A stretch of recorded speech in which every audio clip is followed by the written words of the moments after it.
Welcome to another episode of the 13 News Now Sports Overtime Podcast. We are joined by Brian Smith, who became a Hall of Famer before his career was even done. Brian Smith, welcome to the pod.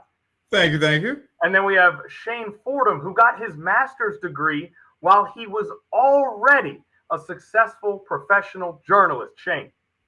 Yes, sir. And I am Connor Reel. I once scored 7 points in the junior varsity basketball game, which was my career high. Welcome to the Sports Overtime Podcast. Now, gents, 10 years from now, 12 years from now, 20 years from now, we're going to be sitting in our living rooms. Artificial intelligence is going to be uploading breakfast into a chip in our brain so that we're full. And on the television is going to be NBA TV classics. And on that classic game is going to be New York Knicks, Indiana Pacers, 2025 Eastern Conference Finals, Game 1. What a basketball game. One of the most entertaining that we've had in a long time, but it's entertaining for me from a neutral perspective. It was probably entertaining for Shane from a neutral perspective, but in our midst, we have a diehard New York Knicks fan, a New York native. So before we get to the breakdown, we got to watch a man break down. Brian Smith. You would have had to have been there the previous night, the night of the actual game. You would have seen a meltdown coming from me as a Knicks fan. Now, I know, Connor, Shane, you already are making this the greatest comeback ever. And I'm like, you know what? That's just one of three. Was I shocked that the Knicks blew a 14-point lead? They were actually up 17 at one point. Literally, it just chipped away. I always think of it as death of a thousand cuts if you're a Knicks fan in this case. They blew a 14-point lead with just under 3 minutes to go in the game, in regulation. All of a sudden, out of nowhere, the Knicks couldn't hit the side of a barn. And what was the kid's name? Aaron Nesmith just went off. Everybody's talking about Tyrese Haliburton, but it was Nesmith that really kept them in this game and brought them back in this case. I will say this. Was I shocked or surprised? No. I saw the pain. This was one of – I can think of 3 other occasions. No. Was I shocked? No. No, I wasn't shocked because I've seen it before. You want – here are dates. June 1st, 1994. 25 points in the fourth quarter. You saw Tyrese Haliburton do this. I saw the original version of it while it happened. So that's one. The other one was, I believe, 1995, where Reggie Miller, once again, 8 points in like the last 10 to 15 seconds of the game. Knicks were in control. Saw that go. So when I saw this happen and Tyrese Haliburton doing his version of Reggie Miller, not going for a 2, deciding to go for a 3, not only does a shot hit the back of the rim, it goes at least 2 feet above the backboard in Madison Square Garden and then goes in as time expires. But everybody's wondering, is it a 2 or is it a 3? All of a sudden, I was like, okay, besides being, what was my initial reaction when I saw the ball go through? Here's what I sounded like. Dang it! That was me. All right. Well, first of all, Brian, please don't use profanity on the I podcast. said dang. I didn't say the other word. I said dang. D-A-N-G. Dang. Shane, you know a man is struggling when he starts asking himself questions. I'm frustrated. Yes. No. Was I surprised? Yes. Others in the newsroom, literally, other people in the newsroom going, we've seen him upset, but never this upset. So the old me came back for just a moment. But doggone it. Am I shocked to see that? No. Why? Because I've seen this before. Shane Fordham, you want to know what it was like? You know what he told me in a text message? 2 words. No words. No words. Thank you, Captain Obvious. And before we go to Shane Fordham, I want to reference the Aaron Nesmith game that Brian mentioned. There were 3 minutes and 14 seconds on the clock. The score was 116 to 105, or 116 to 102. The New York Knicks are ahead 116-102. There's 3 minutes and 14 seconds to play. Over the next 3 minutes and 14 seconds, Aaron Nesmith hits 5 threes, each of which was deeper than 25 feet. And the Indiana Pacers come back. It's one thing when Reggie Miller does it to you. It's another thing when Aaron Nesmith does it to you. He hit one from 42nd Street, 10 blocks away. All right, Shane, your reaction to this game from outside perspective. Well, Connor, just to add on to your point, it was actually 6 threes in the fourth quarter, which is the most points. 5 after 3 minutes. Yeah. Which is the most points ever in the fourth quarter of a playoff game in NBA history. I think it was a historic, masterful comeback by the Pacers off of a great, stellar performance by Aaron Nesmith. Obviously, Tyrese Haliburton was the anchor and the catalyst of the offense itself, but I also think it was a choke job, just to put it simply put, by the Knicks as well. You allowed the Pacers to come back 14 points. The Knicks went on a 14-0 run in the fourth quarter. You then allowed the Pacers to close that gap. I've seen it in less time. Points. It just took longer. I've seen it in less time. It just took longer this time. So don't go, because you've never seen this before. I have. There were plenty of frustrated Knicks fans in the building, just and like it happened in the Garden. In the Garden. That always happens in the Garden. The Knicks. This is honestly, it reminds me of how the Knicks stole game 1 against the Celtics at the TD Garden. Like, that's honestly what it reminded me of. The Pacers came into their house, played their brand of basketball, forced the Knicks to sort of gel to their pace of the game, and it went bad because the Knicks were in control. It seemed like they were in control of the game for at least the first 3 quarters. They were up 18. They were up 17 points in the fourth quarter. I'd say they were in control.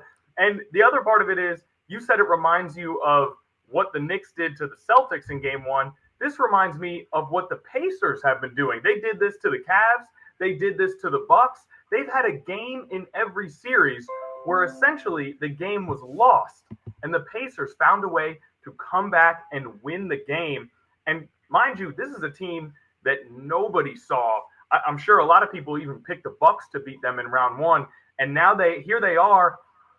It felt like the Knicks were the team of destiny, right? All the hype around the city, all the hype around this group, and all of a sudden, 24 hours later, it feels like the Pacers are the team of destiny based on that game. Outside of the heartbreak, though, I do want to say this was some of the highest level entertainment basketball that I've seen in a long time. Overtime, these guys were just going back and forth, bucket for bucket. Obi Toppin making plays. Jalen Brunson had a rough end of the fourth quarter, but was clutch in that overtime period. Yeah, had a game high 43. It was just incredible basketball. I was walking around today with a little bit of extra juice just from having got to witness that. It almost reminded me of the Chiefs-Bills 13-second game, just because we got to witness a truly great sporting event. I know it's hard for you to see, B. Smith, and I don't blame you because you got the Knicks goggles on. I'm not mad at you, but what a game. Absolutely incredible. Genuine reactions of shock as a person. Yeah. Oh, I enjoyed it. It wasn't shock for me. It was more anger and frustration. For the record, though, that Reggie Miller game where he went with the choke sign to Spike Lee, they did go on to win the series. So, yeah. Could I see that happening with this Knicks team? Don't know. Jury's still out right now. They won that series because John Starks went off in game 6. And then went ahead and won game 7. Listen, I think that this series is far from over. And I think that this series, not only literally but figuratively, is just getting started. These two teams are so well matched. There are so many elite basketball players on the floor. I agree. Now, I do want to talk about the choke sign. Tyrese Haliburton, that ball bounces up in the air. He hits that choke sign. He points at Reggie Miller. Yes. if I was a Knicks fan, I would hate it. As a basketball fan, I kind of admire it. I really, I mean, it's entertaining. He loves WWE. He's a wrestling guy. This is wrestling level drama, but it's not scripted as far as we know. You know, the lottery. No, that bounce was not scripted. I haven't seen a bounce like that since, well, I don't know. I could go back to Dave Callens. Dave Callens doing it with the Celtics. That ball was the Statue of Liberty saw that ball. It was looking in the eye. Yes. So high. It went as high as the Empire State Building. And then it came down and dropped in. And then he hits the choke sign, and then his toe is on the line. It was 3 things in a row that were just unlike any that I've seen in a long time, all in rapid succession. And so you're okay with the choke sign because you think he earned it, B. Smith. Is that what you're telling us as a New York fan? Hey, look, I ain't mad at him. I told you he had Reggie Miller-like abilities. He showed it. He got the bounce. The Knicks, dare I say, need to come out of this, whatever it was. They had him. They had the business faces, and they did. Now we had B. Smith. We had our first Shane Stank face of the night. I know exactly. Look, and we're talking about the Sixers. We're talking about the Knicks. Okay. Well, I believe what is you saying that Tyrese Haliburton has Reggie Miller type abilities. Now we know that Shane has been a little bit of a Haliburton doubter. Hater. A hater. A little hate. He respects Haliburton. He's always shown respect, but he doesn't put him on. He doesn't put him on the same tier that I think he deserves to be on. Shane, is any of this starting to change your mind? Are you coming around on Haliburton? Well, you did say it. I've already have an established respect for Haliburton, but comparing him to Reggie Miller, B. Smith, come on. I said Reggie Miller. Let's relax. Relax. He has had garden moments in this series. He's creating his version of Pacers Knicks. And look, as a Knicks fan, I can't stand that ball took the bounce that it did, but I respect the heck out of Haliburton making a difference in this game. For sure. Scoring 31, doing his part. I mean, the fact that he went out of his way once again, not to settle for a 2, but settle for a 3. That's some Reggie Miller stuff. He ran back out. He could have hit a little. Ran back out. Exactly. For sure. My thing is, if you hit, regardless of overall ability, Haliburton has a long way to go to match the career of Reggie Miller. He's got to have a playoff resume, but he's already had some great moments already, in my opinion. If you're wearing a Pacers jersey and you hit what seems like a game winner and you hit the choke sign in the Garden and then it doesn't count and you come out and play great in overtime after all that and you go and win the game, you have earned yourself a Reggie Miller comparison in my book. So I just think, and it's a Reggie Miller moment for sure. It's a Reggie Miller moment. It's a Reggie Miller moment. He has to get that resume going. I get it. I don't be surprised if he does this again. I wouldn't be surprised if he scored 8 points in like 20 seconds for the Pacers in this series. I wouldn't be surprised. Don't crash out. B. Smith, don't crash out. Okay? Look, I have earned the right to crash out. I've been waiting 25 years. 25. What time in either of you have had to deal with stuff for 25 years of your life? I haven't been alive that long, so I can't. Thank you. I haven't been alive. Once you're starting to understand just from that game alone of what I've had to experience as a Knicks fan just within this series. But B. Smith, you can't tell me you expected the Pacers to take game 1, especially in this fashion. First game of the series at home in the Garden. You can't. I don't think it was surprising. I wasn't surprising. Look, that's what I'm saying. Surprising to me. Evenly matched team. You haven't seen this before. I have. I've seen stuff in real time. And the last thing I feel like doing. Not us, D. Smith. All right, we've seen a lot of basketball. No. You haven't seen it through these eyes. And the fact that ball is up 20 feet above the backboard. Okay, I'm exaggerating. Right. No, you're not exaggerating. And then go in. Oh yeah, that's just like what Reggie did in past years. So now we're seeing a 2.0 version of this. Now look. I do think this was a great win But it was surprising to me, which is why it's all that more impressive to me. I was not expecting. I thought for sure the Knicks would get both their home games. I wouldn't have been surprised if the Pacers got both of their home games. But I thought the Knicks were going to get this done in 5. I think it's going to be 6 games now. I'm still riding with the Knicks. Let's see what happens. That's why. I think if they play like they're supposed to, if they played in Game 6 against the Celtics, it's a wrap. But I don't know if they have that ability consistent. They were in this game. They were beating the living daylights out of the Pacers, but didn't finish the job. But that's why it's impressive to me because of what we've seen from the Knicks in the postseason leading up to this point. We know that they have the talent in terms of what it takes to at least get to, they're already at the Eastern Conference Finals, but they have the talent and what it takes, in my opinion, to get to that next stage on the finals level. But that's what makes this more impressive to me because, Connor, to your earlier point, you said we've seen the Pacers do this throughout the postseason. And clarifying your point, they are 6-0 in the postseason in terms of clutch games, winning in the clutch, which is the most out of any team in the postseason. But looking at their road, that was also against a injured Cavs team and a Milwaukee Bucks team without Damian Lillard. So the fact that they replicated what they did against those teams they replicated what they did to those teams to a healthy Knicks team, a Knicks team that isn't dealing with a bunch of hamstring injuries, a bunch of knee issues. That's what makes it impressive to me is the fact that they did it to a team that was really seen as the favorite to win the East. It was either going to be, people thought it was either the winner of that Celtics-Knicks series was going to be the East representative in the finals. So the fact that they did that to the Knicks too came back-to-back games of 20-point deficits. So they too, just like the Pacers, had the ability to come back. Can they consistently do it? I don't know, because they can be hot and cold at times. If they could just copy and paste what they did to beat the Celtics to move on to the Eastern Conference Finals, then this is going to be a heck of a series. I still think it's going to be a heck of a series. I just don't want this kind of torment.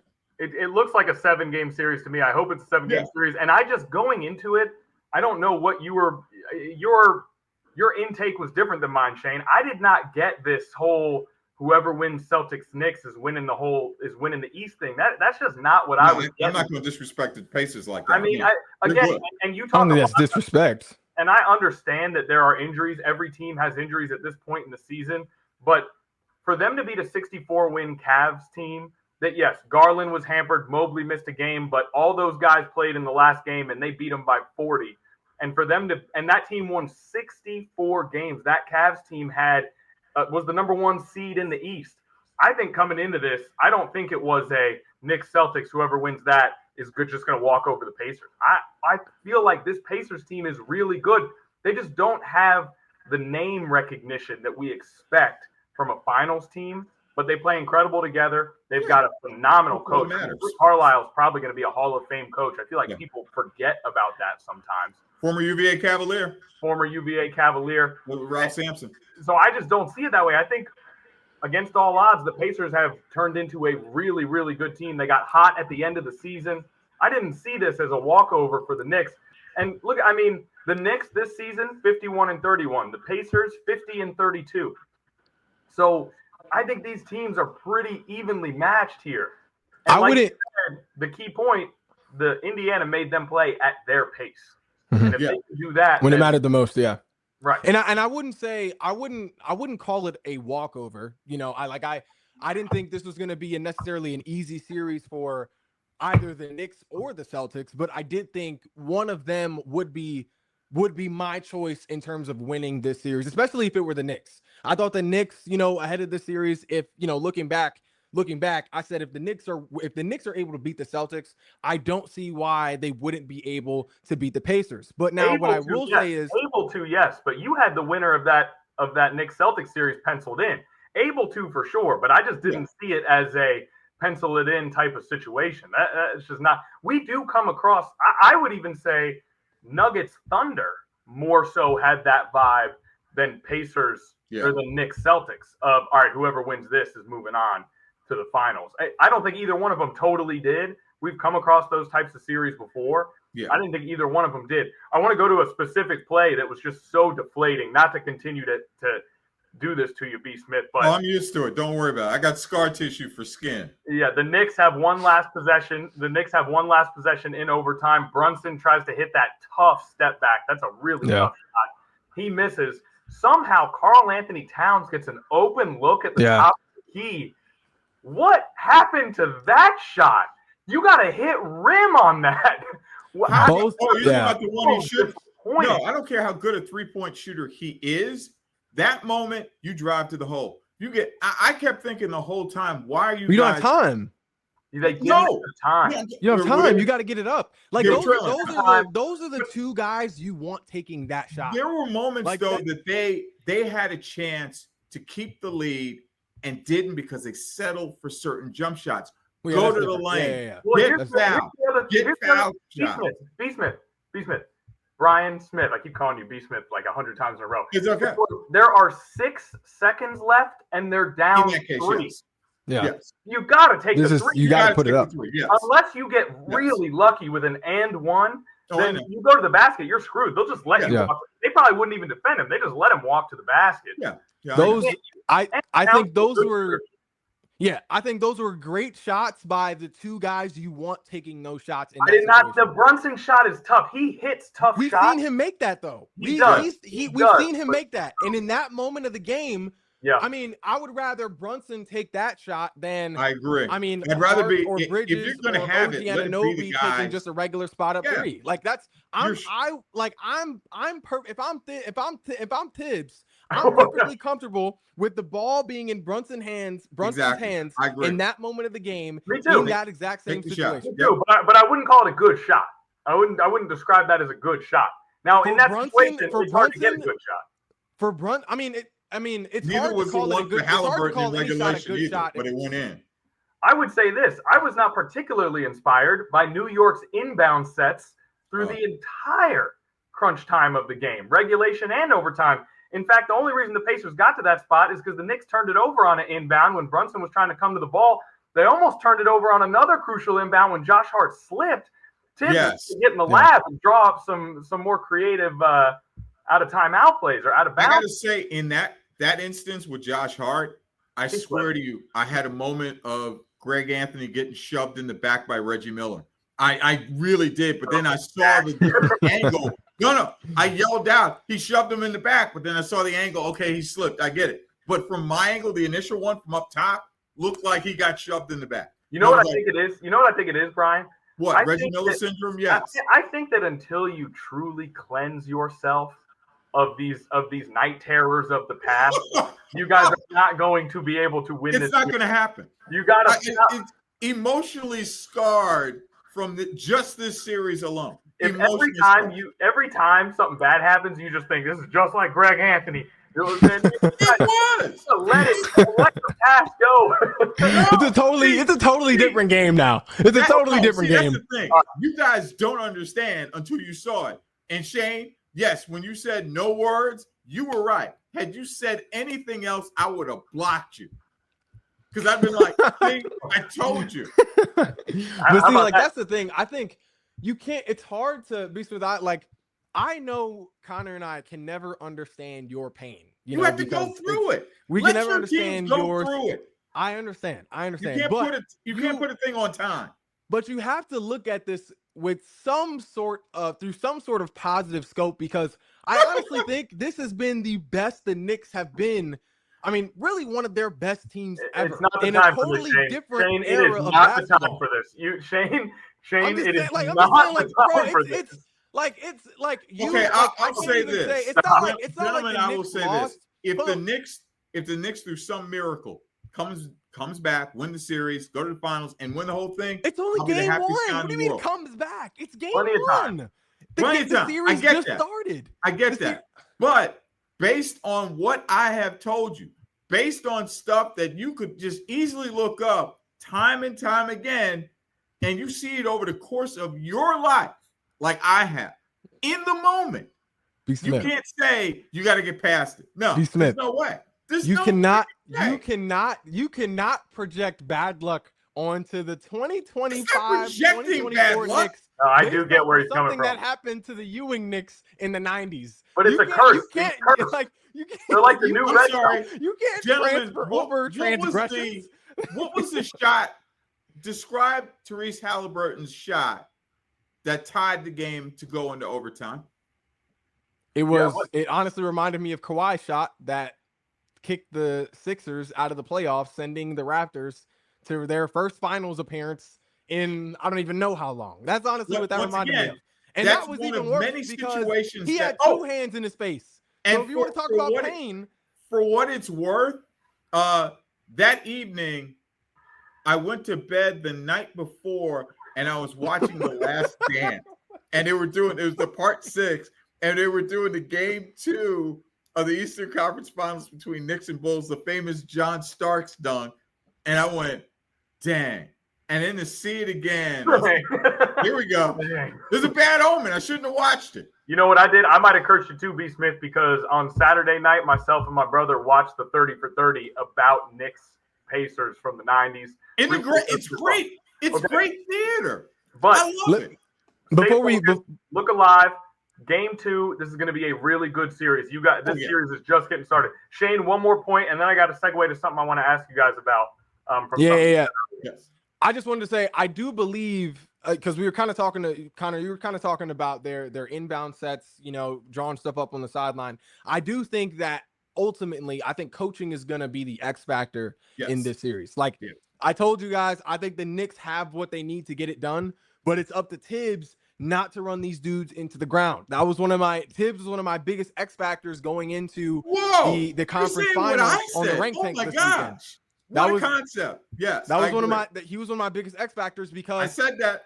That is, you did. You definitely were the first person to say that, knowing this team. Yes. Definitely looking at this team in a deeper lens than, just us basketball fans. You did say this early, but I do think coaching is going to be the X factor, especially when Tibbs is going up against a guy like Rick Carlisle, a Hall of Fame caliber coach in this league. I definitely think that's going to be the X factor here. Tibbs just has to not run the dudes into the ground, but he had a nice rotation last night, though. Oh, it was great. Cam got some good minutes. Brian got some good minutes. Mitchell got 21 minutes.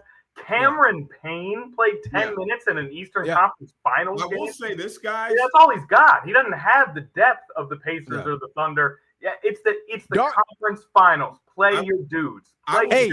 Darnell Wright had some minutes at the end of the first half. I will say this, guys. It was DeLon Wright. It was DeLon Wright. But DeLon Wright. I will say this. Good. Yeah. Great note. I will say this. If the officiating stays the same, you notice how physical it was. The playoffs. And it is. They're starting to go back to it being a little more physical. That favors the Knicks because they were getting physical when it comes to rebound. Robinson was just doing work. If they are allowed to continue to do that, Knicks will win this series. I still believe that. Because what I saw, they had him. They gave that game to the Pacers. I don't think the Pacers took it from them. Well, Aaron and B. Smith, that's one thing I wanted to say. That's the one thing. That is a once in a lifetime performance. Exactly. From a very good player. Oh my gosh! Yes. I think Nesmith's actually really underrated. Yes. Yeah, he is. That was a once in a lifetime performance. Yeah. He went full Klay Thompson. Absolutely caught fire. That is not going to happen again. No. But can the Knicks overcome the psychological aspect of what just happened in this game? They admitted afterwards that they let the foot off the gas. They at least understand what happened to them. And B said, that's what I wanted to say to you too. I know you're upset, but at the same time, it's not like the Knicks were playing their. It's not like the Knicks were playing their best basketball in the fourth quarter, and the Pacers just took it from them. They gave that game to the Pacers just about as much as the Pacers took it. So I think that's also a bright side to look at, from the Knicks' point of view in this game as well. Guys, if you saw me in the last 9 minutes of that game, I was having a meltdown. Yeah, when I came can only in. Imagine. At work today, when our nighttime digital people came in who witnessed this, they looked shell-shocked today even when they came in. They saw a man crash out live at work. Oh, yeah. Was there a mysterious hole in the wall by the morning time that nobody knew where it came from? I'm not going to physically harm myself. That was one of those. You wake up. You wake up to an email. Brian Smith no longer works here. We wish him the best. Exactly. No, I don't need that. All right. No So- explanation, just the plain sentence. Yeah, no. When you guys were comparing your miserable basketball memories earlier, B. Smith brought up the Kawhi Leonard shot in 2019. No, that took Shane did. down, excuse me. Shane Shane. brought up the Kawhi Leonard shot that took down the Philadelphia 76ers. When that Raptors team went on to win the title in 2019, since that Raptors team won the title, a different team has won the title every single year. And this is coming out of an era where it was Heat, Spurs, Warriors, and Cavs. Well, it was basically LeBron, Spurs, and Warriors, really. An era of dynasties. And really, the NBA has almost always been an era of dynasties, or a league of dynasties, if you will. But it seems as though we may have entered into some parity. The salary cap structure has a lot to do with that. Now, I want to know, do you guys like this better? Or did you like it better when we had these titanic rivalries, but maybe the conference finals weren't as entertaining, the semifinals weren't as entertaining? We went into the year knowing it's Cavs Warriors, but we had an epic series to look forward to. Or do you like it now that it's like every year there's 4, 5, 6 teams that could really win the title? Which do you prefer as a fan of basketball? Shane, you go ahead, sir. I think, yeah, that's a good question. It's kind of hard because, I mean, like you said, we were always looking forward to Bron versus Steph in the finals. And then when KD went to the Warriors, we were looking forward to seeing Bron versus the Avengers, Thanos versus the Avengers in the finals. Like, that was, I mean, it's hard. Like, I mean, multiple Hall of Famers really on both sides of the ball, especially when Kyrie was still in Cleveland. But then now it's hard not to like just a deep pool of competition where everyone has a fair shot, especially looking at the East. Well, really both sides. I mean, it's hard to really pick a favorite on both sides because, I mean, even though you have teams that are more talented than others, other teams have the experience. Like the Nuggets, they had the championship DNA. They had a two-time sorry, something came up on my screen. A two-time three-time MVP in Jokic. You had a Timberwolves that has an up-and-coming emerging superstar, a guy who many believe will be the next face of the NBA. You know, just you have a deep pool of competition where you can get an electric matchup no matter who makes it. I don't know. It's hard. I mean, honestly, it's because we don't. I mean, it's hard because when it was more predictable, when we knew who was going to be there, it was because the guys who were going to be there were some of the greatest players of all time. And Bron that being matchup, the big matchup for many years in a row, the Western Conference Finals and the Finals were absolute titanic matchups that you could look forward to all year. The rest of the year was a little bit of a formality, but those matchups may have made it worth it. Now we could end up with a Pacers-Timberwolves Finals. Yeah. And it's interesting, and it's a good basketball matchup, and it's fun, but does it carry the same aura? And is that a problem? The other part of this is if a team does go repeat, now it's maybe even a little bit more respect for that repeat. And it's a little bit more impressive now that we are in this more parity-driven era. Because you see the Nuggets. The Nuggets go and win a title, and with the salary cap structure, they cannot keep KCP. Yeah. They cannot keep Bruce Brown. They got to let these guys go, as opposed to this contiguous sort of like, dynasty that you could build in the past. B. Smith, what do you like? I mean, well, I think we're seeing a little bit of both. I don't think we're no longer going to see the dynasties. 7 years in a row. 7 years in a row. 8 years in a row with this year, I guess, or this will be the numbers don't lie. But I also see, how we're talking about the West and how dominant the West has been over the last several years. I think you're starting to see a shift where the East is catching up. And we're seeing it between the Knicks, Pacers, Cavs.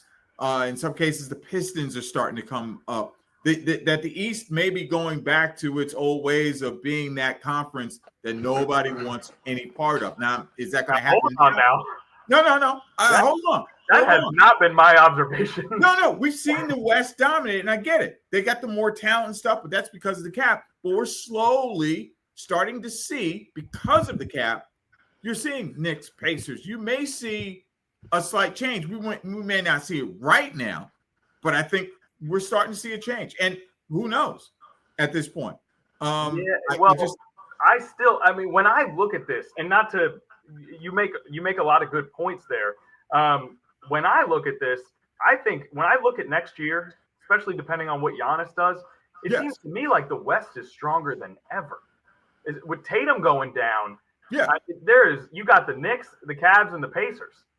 I mean, sure, the Pistons are up and coming, but when you're talking about contenders, I would even say healthy Warriors, Nuggets, Timberwolves, and Thunder all would be favored over the Pacers in a final series. But let's also think about this too, guys. We're actually seeing a potential changing of the guard. No LeBron. Well, that's part of Steph Curry. Right. We're starting to see a changing of the guard. The old heads that you guys have been used to seeing are now going stage right.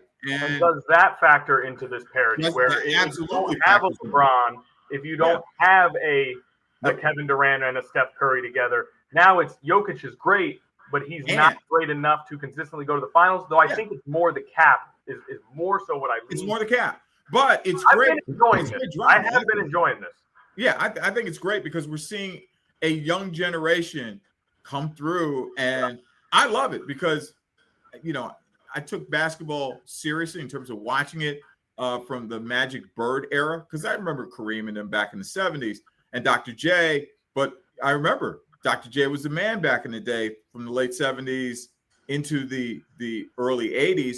Then all of a sudden, you saw Magic Johnson, Larry Bird. Then it transitioned to Michael Jordan. Now you go into Kobe, then LeBron. It's going through an era of change, and now we're seeing it. LeBron, Steph Curry.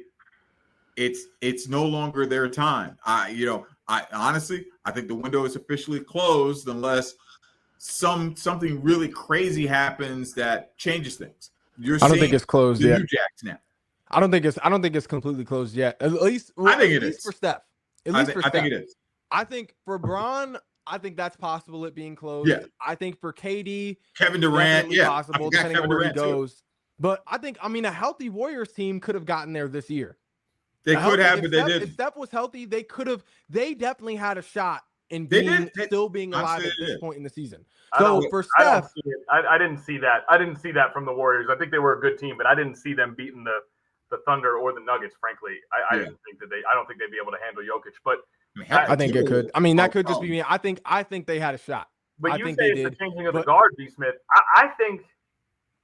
I feel like Jokic is just as great as those guys that you mentioned. But I think it's the he just doesn't have that team concept around him. He doesn't have somebody who's got his back, that number 2 or number 3, so you have that 3-headed monster. And he also didn't have a head coach during this final stretch of the playoffs either. He carried them and got emotional about it. I'd never seen Jokic like this. I was like, wow. All right, so next question, because I always like to do an either or when we jump into these things.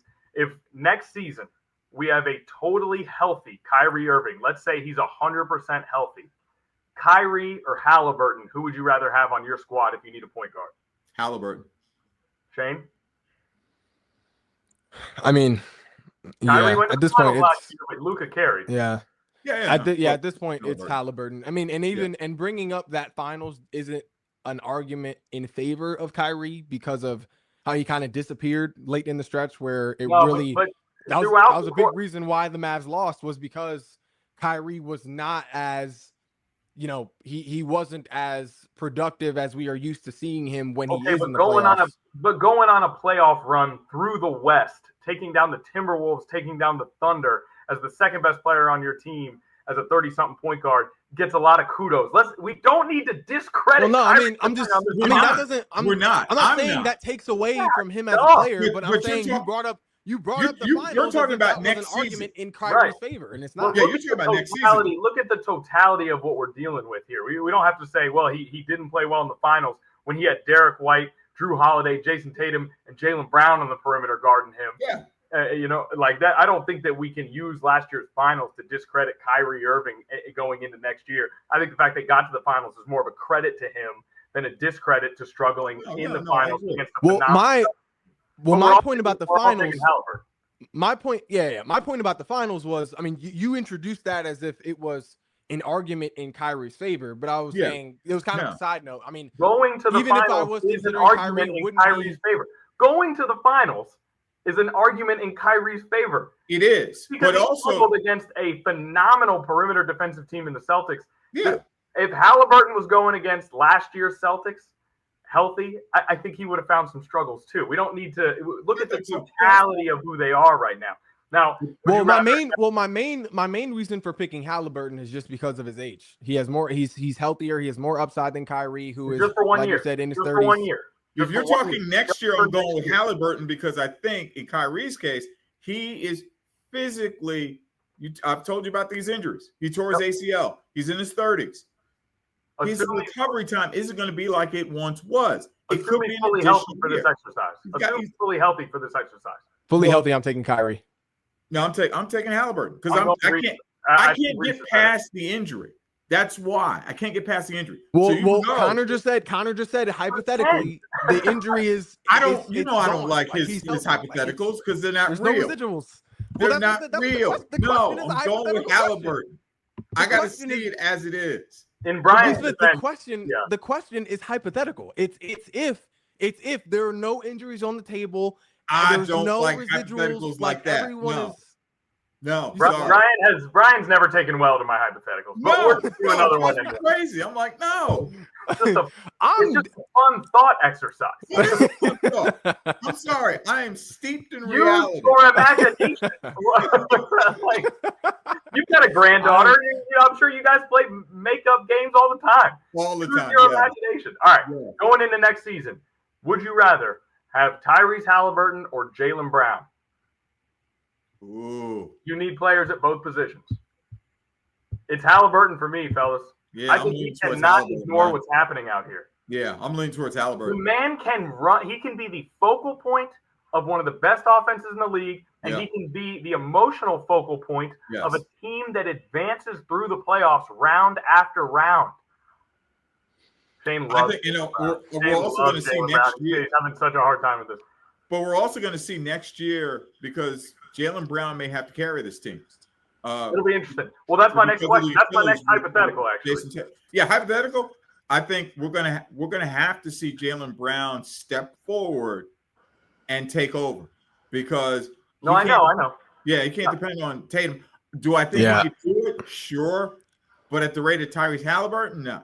It'll be interesting. I think Jaylen Brown can do it. I think he's definitely capable of doing it, but I know in this situation you have to go off of what you've seen and not how you feel. There we go. Look at Shane growing up here. In this case, I'm gonna go Hallie, but I do believe JB can be that type of guy. I know this is hard for you. I know this is hard for you.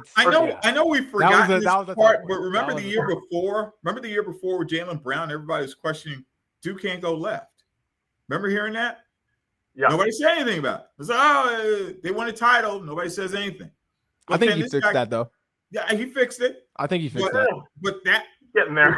It's still a little. I don't know. Still but they won a title, so I can't say anything.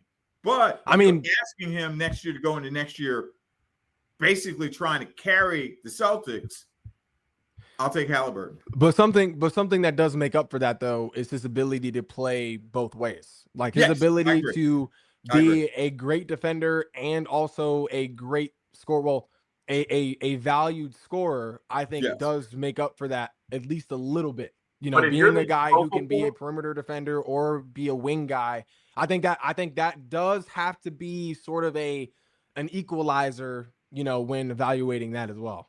To me, it's a check in his pro column, but I do not think it's an equalizer because I think if you're the centerpiece of a team, you have to be able to make your teammates better. Haliburton led the league in assists last year. He averaged 10 the year before. He averaged 9 this year. I don't think we've seen enough that Jaylen Brown can be a day-to-day creator for the rest of his team. And if you're the guy, I think you have to be able to do that in the modern NBA. Well, Shane, I just wanted to do that because I know how much you love JB. And JB, no disrespect to JB. And here's my next question. Here's my next question. If you're the Celtics, you're going into next year. Drew Holiday's getting old. We don't know what's going on with KP. I mean, shouts out to him and thoughts for whatever he's going through because it seems bizarre. Mhm. You're going to have to shed some salary because they are way over that second apron, and Jason Tatum's out for all of next year. And as B. Smith has told us on this podcast, it's usually going to be another year before he gets back to being himself.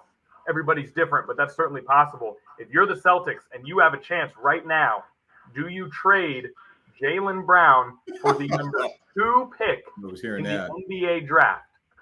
For the number 2 pick in the NBA draft and Stephon Castle. And now you go this year, you play the rookies, you play Derek White, you have no Brown, you have no Tatum, you get another high pick next year, right? Do they have? I think they have their pick next year. I got to check. And you reset and you rebuild around a very young Jason Tatum instead of letting this team get old. And now all of a sudden you don't have the assets to go get a number 2 pick in a draft and a Stephon Castle. Do you trade Brown for Castle and the 2? If you're the Boston Celtics, get another high pick. And now Tatum comes back to a young team that is ready to grow together and go win a title in a few years. Boston is one of those franchises that you can't do that. You can't do that with the Celtics. You can't. It makes sense. It doesn't matter who you are. Make the smart basketball decision. It matters if you are the Boston Celtics. No. You're one of those signature franchises that's got a lot of banners hanging up in those rafters, and your fan base is not going to be patient of, wait a minute, we just traded away a guy because of salary he wanted to help us win a title, and we're leaving Jason Tatum all by himself to get younger. I don't know if they'd have that kind of patience. That's just me. I mean, I'm sorry. I'm sorry to say. First of all, I think that Boston basketball fans are extremely intelligent, and I think they know ball, and I think they would understand that you're doing this move to maximize your championship window, to win as many titles as possible, instead of maybe seeing the window close while Jason Tatum sits on the sidelines. Jaylen Brown has a massive contract. We just talked about the implications of the new cap and how you can't keep a super expensive team together. If you get Castle, you get the number 2 pick, and you get a top 10 pick next year, now you have 3 young, cost-controlled assets that you would hope are all all-star caliber players, plus Derek White and Jason Tatum, and now you are set up for a sustainable, what we talked about, maybe becoming a team that can win multiple championships instead of a team that gets to the top of the mountain and then it gets too expensive and you get too old. And now you got Jason Tatum and not a lot of flexibility. And now maybe your window's closed. You mentioned hope. Hope is a huge word. You better hope your evaluations are accurate. They've won 2 championships since 1986. I get it. I get it. I understand that. All right, so we don't have to do all this. Oh, that fan base won't accept it. But I get what you're saying. Okay. Unless you can resurrect Jerry West, God rest his soul, unless you can resurrect him to the best talent evaluator I've ever seen was him. If you have somebody like that who's in charge of the Celtics, which I don't know, it sounds like they have because they found certain parts. Sure, you could pull the trigger on that. Sure. I would agree. Well, you're saying you better get someone who can draft well. Yeah. Brad Stevens has a decent track record. He does. So far. Yeah. All right, Shane, what do you think? I'm dying to hear your answer to this. You've been thinking so hard over there. Yeah. Back and forth. It's a good question, and I'm not saying there's a slam dunk answer. B. Smith, I'm playing devil's advocate. Ultimately, I do think I agree with you. You keep Jaylen Brown. Yeah. But I don't think. But you're right. You are right. In this era of the cap, you have to think ahead like that. You can't keep the veterans. That money it's expensive. I get it. If I was while he's thinking, go ahead, Shane. If I think we all are coming to the same conclusion just for different reasons. If I was fully confident in Jason Tatum, I could see going through with that trade. I could see sort of offloading Jaylen Brown, getting a younger, cheaper sort of running mate to go alongside him, getting younger, a team that is already deep and talented, making that squad younger. But I mean, you guys know I don't have that type of confidence in Tatum to where I'm banking on Tatum being able to be the sole lead singer of my show, of my band, like trusting him to sort of lead a team full of young guys. I mean, he's really a borderline still young guy himself. I'm not like That's why this plan if works. I'm Brad Stevens, but if I'm Brad Stevens, I'm not trusting Tatum yet to that level where I'm like, okay, Tatum can lead this squad to the promised land. Tatum can lead this squad to the finals. Like I just led a squad to the finals. No, he didn't. He didn't. Who won the championship last He year? was a co-pilot to a championship No, team. the He clear was not number up one. there by himself. He was the clear He was number not. one. No, he was not up there by himself. 4 points, Unquestionably 4 the number points one. in the fourth quarter and in overtime combined is not bus driver stats to me. Wait, That's not on bus game driver 2 stats this to me. year?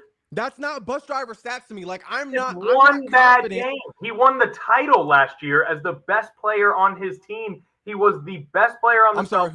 who got won the finals championship. MVP? Who got was it Tatum who got finals MVP or Oh, was that's it JB? That's a ridiculous game. B. Smith, I think you're what the he is historian, saying let me know. is, You're I the think what he's historian, saying let is, me know. Was it JB or was it Tatum? Who's the Correct best me- player on the team? but correct me if I'm wrong I in this think the case, fact guys. that I we think, can even debate that is a It's problem. not a debate. It is not a debate. It But 100% is a debate. I think what he is saying, It's guys, 0% a debate. I think what Shane's trying to say is, and he has a point, is Jason Tatum winning a title just within the last year or so? They're defending champs. Did he win when the game counted, when everything was on the line? Did he go, was it Shea Gillis Alexander and will them to the conference finals? That's the kind of resume I think Shane's trying to say that Jason Tatum needs to have, as opposed to his teammate Jaylen Brown. That's what he's trying to say. He's got to have that resume. I will say absolutely has that resume. Unquestionably, he's had bigger games in bigger moments than Jaylen Brown repeatedly. Over the course of the last 3 seasons, not including this year, Jason Tatum has 3 All-NBA first teams. He finished 6th, 4th, and 6th in MVP. We're not talking about the accolades. We're talking about the moments. All-NBA second team, and every single season, Jason Tatum has been the best player on the team. And when it truly matters, against the Bucks in the playoffs, against the Sixers in the playoffs, against the Nets during the KD era, Tatum was the one having huge games in huge moments repeatedly. You mentioned you're mentioning those teams like that's an accomplishment. Just said it. He said as of 18 months ago, we were questioning if Jaylen Brown could go left. Mm-hmm. Meanwhile, Jason Tatum was finishing top 6 in MVP and dropping 50 in closeout games and dropping 40 against Giannis down 3-2. It's not a debate. Tatum it is 100%. And the leader of the Celtics, and Brown is a really good number 2, period. Tatum has a yellow brick road to the finals every time he has been to the finals. It's nothing but skipping around down the yellow brick road. The opponents that he plays, you talked about him dropping 50 points against Giannis, him going through the 50 heat, points against him taking down Embiid and Harden. Bro, these are teams that collapsed in those series. Whether it was due to injuries, Embiid and Harden. That's not like, bro. First of all, he gets no credit for that. He beat an injured Bucks team the same way.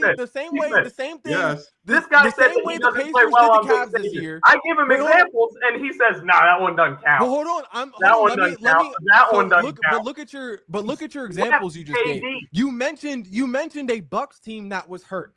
Dame was hurt. Chris Middleton was hurt. You mentioned the Heat team. Dame wasn't on that team. Was hurt. Dame wasn't on that team. I think I was more surprised that he was going. Dame wasn't Chris Middleton was hurt though. I think I was more surprised he was going yellow brick road reference for most of that series. He went Wizard of Oz on us, B. He went Wizard of Oz on. I'm gonna get you and your dog too. That's honestly what it's like. Chris Middleton was hurt for the Bucks. The Heat had multiple role players that were hurt on that squad. He's on the better team in all of those matchups, and then he stat pads. He stat pads when the game was over. Let me ask you this: Jason Tatum. Wait, hold on, listen. Jason Tatum is the Dak Prescott in this situation. Jason Tatum is like Dak Prescott in this situation. He performs. He looks great. He looks great in the regular season. He'll make these plays here and there, but he also gets his numbers up in garbage minutes of the game when the game is already over. So then guys like Connor and the Celtics fans can go, Tatum had a legacy game. He dropped 50 points in the playoffs against Giannis and the Bucks. He did this against an injured a Sixers team that was hurt. James Harden had 9 points, and Joel Embiid was injured. How many did Jaylen Brown have in those games? How many 50 points games? In those games, how many did Brown have? Less than that. Is Tatum dropping 50 though if JB isn't on the floor? That's the question. Is Tatum having that same impact on the game if JB is not on the floor right next to him? That's why we'll find out next year. If a defense just has Tatum to key in on, you're telling me he's having that same sort of impact in that same sort of performance? Is when teams go to play the Celtics, unquestionably, for opposing teams, Tatum is the key. Tatum is the number one option. He's the guy you must stop. And this year, he started to become a queen on the chessboard where he was running stuff and he was manipulating players with his passing and with his vision. He elevated to that level this year. He disappointed against New York, especially in game 2. No question about it. But every time the Celtics need a guy to elevate his game to the highest level, it's Tatum. Tatum is the guy who has to do it. And Brown can play well or Brown cannot play well. But the Celtics go as Tatum goes. And you saw it when he got hurt. B. Smith, what happened in game 6 without Tatum? They didn't do anything. Derek White was actually outshining Jaylen Brown at times. It's not close. All right, let's move on. Shane and I are going to have this. First of all, that was the game where Tatum went down. It was still a contest. That was still a competitive game without Tatum. And that was my point. Like, the Celtics are a good enough, even with Tatum not on the floor, the Celtics are still a playoff caliber team. That was my point. I'll tell you what, we will find out next year how important Jaylen Brown is by what he does while Tatum is healing. But for you to say that you don't want to, for your reason to not do the trade I proposed, for your reasoning to be because Tatum's not good enough, I just don't buy that. I think that's ridiculous. I just don't buy that at all. So we got, 16 for 28, 7 for 16 from 3, 8 boards, 4 assists, 42 points. That was Tatum's stat line in the game where he tore his Achilles. In that same game, a crucial one for the Celtics, Jaylen Brown had 20 points. He did have 5 personal fouls, 2 assists, 7 rebounds. So even in that game, it had to be Tatum for the Celtics to compete. The resume is there. The proof is there. And he fouled out in game 6. People forget that. It's not close. It's not close. Without Tatum. Tatum. Game 5, Jaylen Brown had 26 points, 8 rebounds, 12 assists, was 3 for 5 from the 3-point line. Yes. The Celtics went on to win by 25 points. What happened in the next game? The Celtics are still a good enough team. Game 6, I believe he had 20, and he fouled out by the third quarter. Game 6, he fouled out by the third quarter. Because any player in the NBA can go and have one good game. Any player. But the super duper stars, the Jason Tatums, are able to do it year in and year out in the biggest moments. And that is what he has done. I mean, I don't even know why this is an argument. You're acting like anytime he does something awesome, you're like, well, that one didn't count. Every time. The guy I almost feel like this is not that I would compare Jordan and Pippen, but it kind of reminds me of when Jordan retired and everybody said, oh, it's Pippen's team. Watch him take over. And yes, I think they got to 55 wins or something like that the year after Jordan. But you know what? You know where he lost all of his respect from? When Tony Kukoc from Phil Jackson, got the call to get the game-winning shot, and Pip didn't want to go in the game. That's all I needed to know as a basketball fan at that time. Because Scottie Pippen didn't want to. Point, Scottie Pippen and Jaylen Brown can get you to the playoffs. Yes. Michael Jordan and Jason Tatum get you titles. Exactly. Oh my God, yo! Don't, bro. I don't mean to yell Well, at no. you, bro. He's not comparing him to Jordan. I will Well, not what he's saying stand is for any he's that Jason star. Tatum MJ comparisons. That is the most ridiculous thing I'm I have not ever heard. saying And They're an first of all, example of guys who are stars on their team. Nobody thinks he's better than Jordan, but you need that type. You need that guy star to win the title. You said the Celtics would be a playoff team without him. Sure. Jaylen Brown can get you to the playoffs. Yeah. Jason Tatum gets you to the title. Well, and I will say this. Chris Bosh can get you to the playoffs.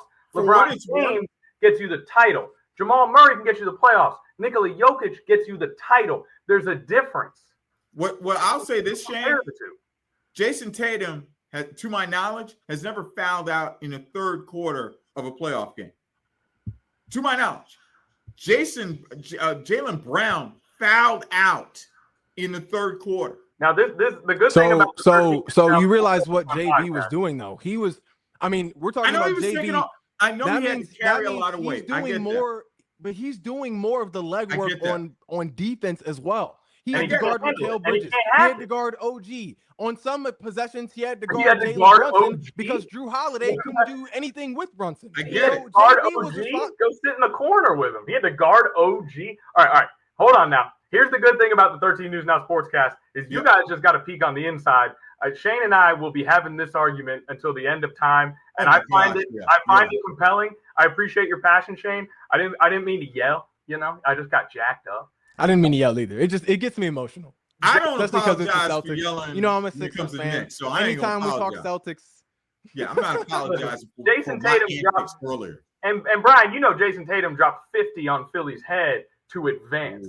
So against they hurt Embiid and a James Harden that scored 9 points. So that's. But you know what the difference is between James? You know what the difference is between James Harden and Jason Tatum is that Harden scores 9 and Tatum scores 50 because Tatum's a superstar that can lead you to titles. I'm not season. I could go there, Shane. Jason Tatum should be that guy though, but he's not.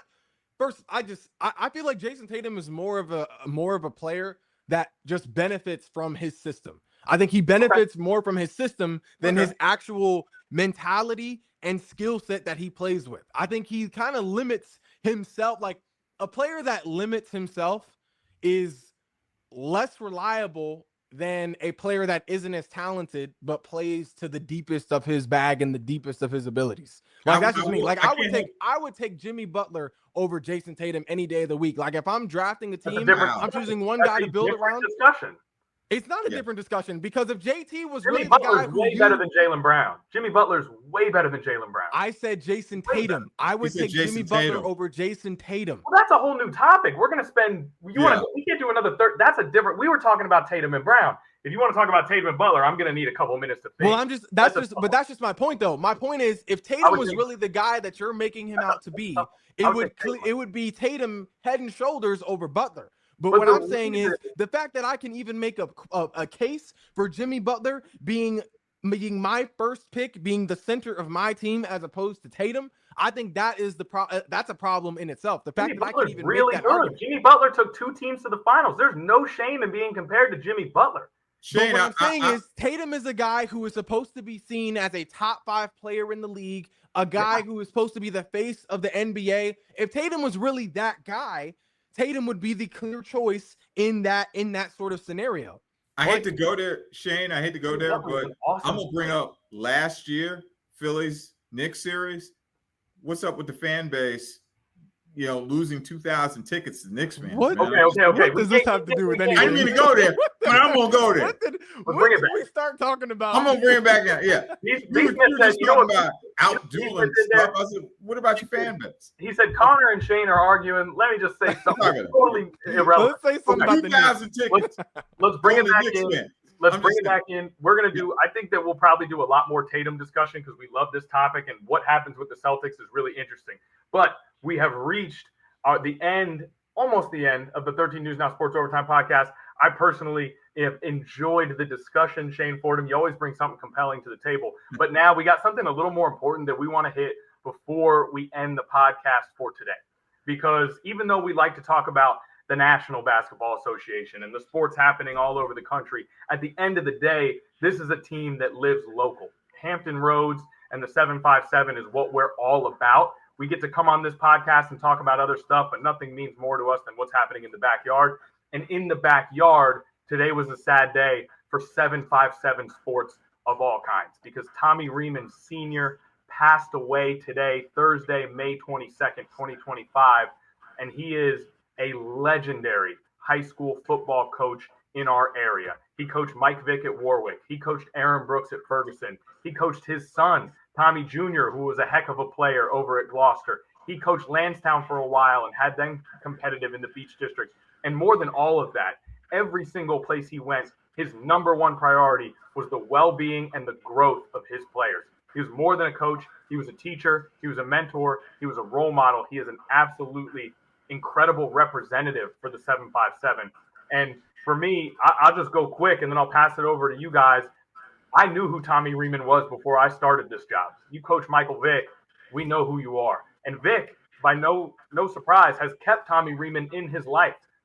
Tommy Riemann's been a part of Vick's life since those high school days. So I knew who Tommy Riemann was. And when I met him, I was intimidated. And I was just a young sports reporter who really didn't even deserve his time. And when I did get the chance to shake his hand, he treated me like I had Brian Smith status.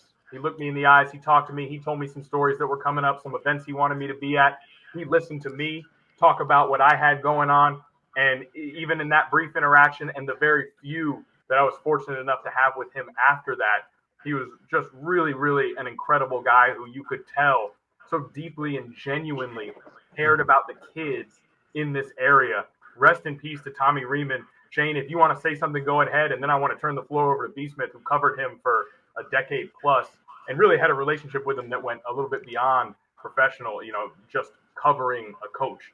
Got to know him as a person. So Shane, Tommy Riemann, your thoughts, your memories. Yeah, there's nothing I can say that can efficiently sort of honor his memory as to what I'm sure B. Smith has to say about him, with that relationship that you had with the GOAT, the legend, 757 legend, Tommy Riemann, B. Smith. But I can say I met him. I had the privilege of meeting him one time last year, B. Smith. I was intern. Those were my intern days. I was interning with you at the Virginia Sports Hall of Fame, where he was being inducted into the Virginia Sports Hall of Fame. And I kind of had the same sort of impression that I believe you got. Like when he shook your hands, when he looked you in the eye, when he conversated with you, you almost felt inspired to just go further. You felt inspired to reach higher, to accomplish your dreams. This was a guy that has cultivated greatness within the 757. Mike Vick is just the brightest example of that. But you kind of we like to think that type of thing is contagious. So I'd like to think that I hope some of that, at least a smidgen of dust of that sort of motivation and passion that he has for what he did, passion for sports, passion for his career. I'd like to think a little of that rubbed off on me. Like if even a smidgen, a pinch, a tablespoon of whatever Coach Tommy Riemann had, if some of that got on my shoulder, got on my sleeve, I'd like to think I'm set for life, But B. Smith, I'd love to hear what you have to say about not only someone who was a coach, but someone who was actually your friend, someone who you actually had a relationship with. Not a lot of guys, especially in our industry, know him at the level that you did. So I'm interested to hear what you have to say. Wow. What can I say that hasn't been said about? I referred to him during today's early shows. I referred to him as one of the godfathers of area high school football. He had the state titles of a Mike Smith? No. 163 wins, but he had stops at Ferguson. He had stops at Warwick, Gloucester, Lansdowne, and later in Denby. But you talk to people, they know Tommy Riemann. He is almost, to me, slightly like a Boo Williams of football because his name carried some weight. I mentioned the fact that he was one of the few football coaches, most football coaches or coaches in general, they're blessed if they're lucky to have one athlete do well in their entire careers. Think about this. He coached both Michael Vick and Aaron Brooks to NFL status the two would face each other during the NFL. How cool is that for any coach? He coached Michael's brother Marcus at Warwick at the time. He goes on to Virginia Tech. It's one of those situations where, I mean, I was reading today where the former Woodside coach, Danny Dotson, said he was an assistant with him when they were at Ferguson. You hear all these stories. And then for me personally, when I first got to Hampton Roads, and I'm trying to remember the first time I met. I don't, but I remember our conversations. We talk more in a lot of cases about life than football. They kind of mirrored each other at times, but it was more life and what he was trying to get across to players. And I remember vividly one time, and it was in the last few years when he was offered the job at Denby. And so when I heard it, I was like, I called him. I said, "What are you thinking? What? I mean, Denby's struggling." But then he told me the backstory behind it. Guy named Mike Tomlin, Denby alum, current Pittsburgh Steelers head coach, Super Bowl winner, reached out to him and said, "Hey, I think you need to do this. You need to take this job." Not knowing, when I heard the reaction from Mike Tomlin, because he brought Tommy up to Pittsburgh, I guess it was during training camp, and Coach Tomlin was literally expressing how much this man meant to him in his life, he and his brother's life. How in one instance, he would have a camp. He couldn't afford the camps, him and his brothers. But they wanted to go into his camp because not only do you learn a lot, you get fed, you get a sandwich, you get a t-shirt, all for like $10 or whatever the case may be. That says a lot. And that's coming from a Super Bowl, I would say likely Hall of Fame coach. That's how much Tommy Riemann Sr. meant to Mike Tomlin. That speaks volumes to who he is as a person. And that's just touching the surface.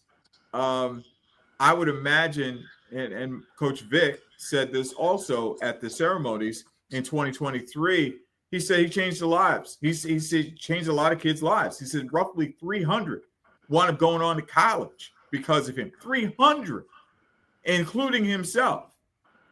So to that says a lot. And as a friend, we always talk about our families. He had just recently in the last year or so had become a grandfather, first grandchild. I said, "You're going to love it." What for me hurts is that he doesn't get a chance to enjoy time with his grandson. I believe it's Tommy the third. And for Tommy Jr., I said this on air. I'll say this on the web. Condolences to you. We have lost a great giant in this community. Jeremy Blunt spoke with him, Phoebus head coach, basically said he was an activist for football players, for his students, for his players. That's what we've lost. If he is one of those coaches that if you just learn football from him, you've lost the point, because he taught about life. He taught more about life than he did the sport of football. Absolutely. Great way to end it, B. Smith. Very well said. That'll do it for the 13 News Now Sports Overtime podcast. Rest in peace, Tommy Riemann Sr. We'll be back next week.